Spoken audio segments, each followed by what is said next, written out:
Hello students and welcome back to my channel.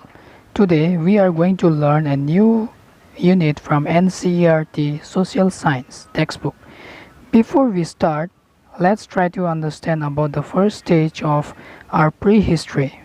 Today, let's look at Paleolithic. First of all, what we must understand is that prehistory is divided into three types: the Paleolithic, Neolithic, and the Bronze Age.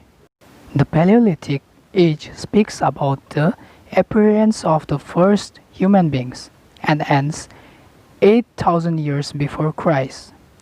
During the Paleolithic period, people were nomads. It means that they didn't live in one place.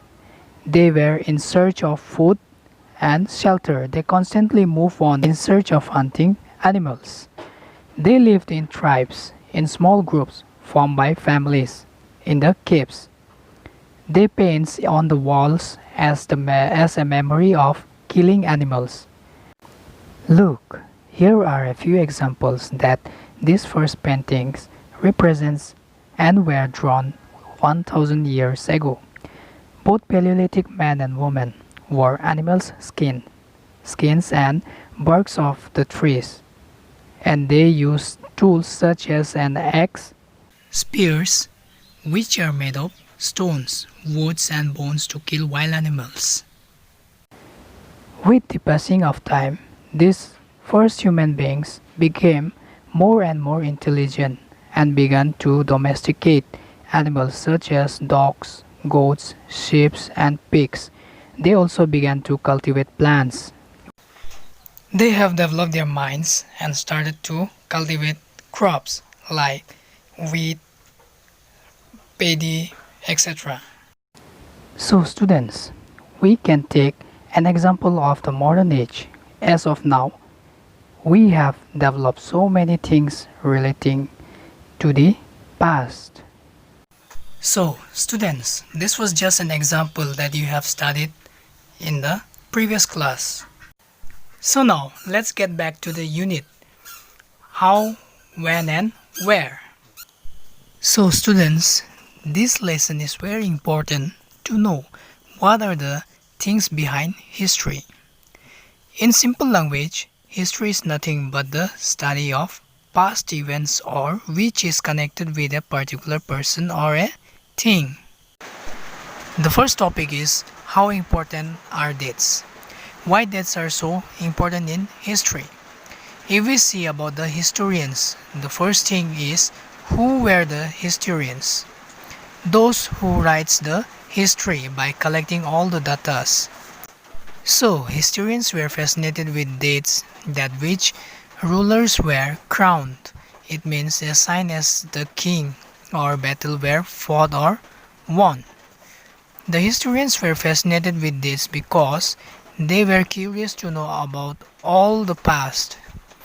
For example, which king was assigned as the king, and which king got married, how, when, and where, or which king won the victory, how, when, and where.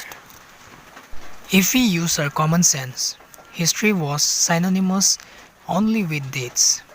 You might have heard people saying that history is a boring class because it is all about memorizing dates, but actually it is not true. History is about changes. You will get to see changes over a period of time. And if we see the past, how things have been changed. So, if we try to compare the past with the present, we refer to time. So, time refers before and after, which means how were the things before and how are the things after. And if we talk about our day-to-day life, we don't ask historical questions about what we see around us. What we see around us, we take it for granted as how did it came, how they developed, and how they begin.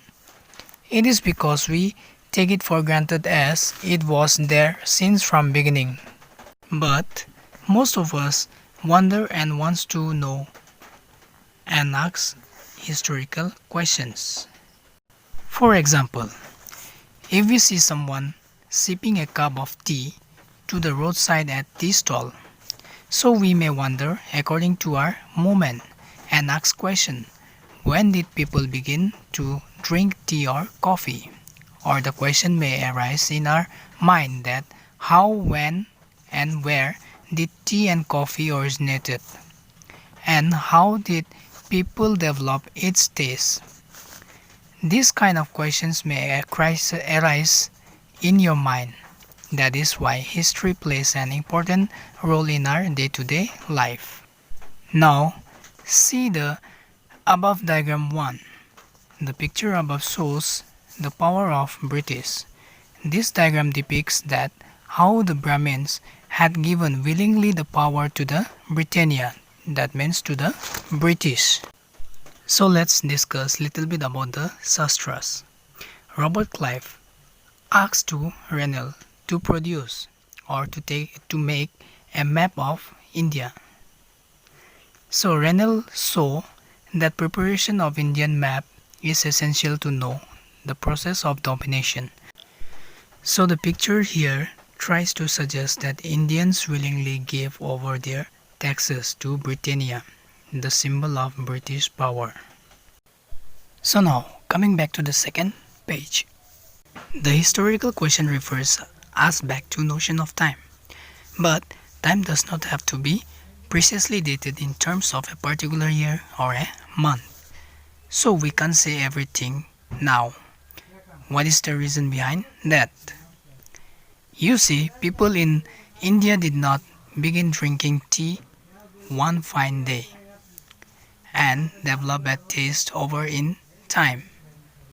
There was no such a fixed date. Moreover, we cannot say on which date Britisher started ruling India, nor we can say that when was the national movement started, or when did the economy and society changes took place. We can only refer a period of time. Say like 300 before Christ or after that, ancient, modern history, all these things we can refer as a span of time. But the question is that why do we associate history with a string of dates? But this has a reason, that there was a time when history took battles and big events. So the historians wrote according to the dates.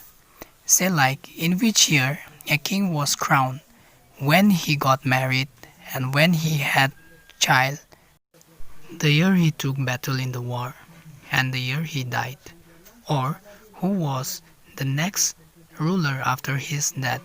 So such events were specified with dates in the histories. Now, as you have seen in the history textbook of the past 2 years, that how the historians write about the changes of the early age.